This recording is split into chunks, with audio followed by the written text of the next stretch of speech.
আলামিন, তুমি তো বলেছো তুমি সত্য নবী, তোমার থেকে আসমান থেকে তোমার ওহী নাযিল হয়।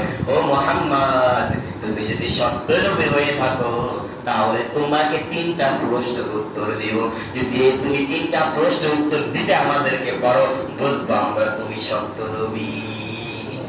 আমার নবী, মায়ার নবী জনাবে মুহাম্মদুর রাসূলুল্লাহ সাল্লাল্লাহু আলাইহি ওয়াসাল্লাম বলছেন, ও আবু জাহেল, তিনটা প্রশ্ন কি? দাও দাও, আমাকে দাও, আমি উত্তর দিয়ে দেব।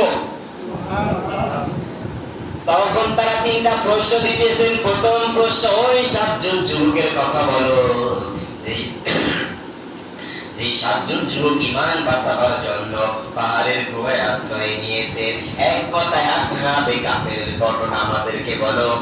দ্বিতীয় নাম্বার, ওয়াসআলুনাকা আন যিল করনাইন, যুলকারনাইন সম্পর্কে বলো। তৃতীয় নাম্বার, ওয়াসআলুনাকা আনির রূহ,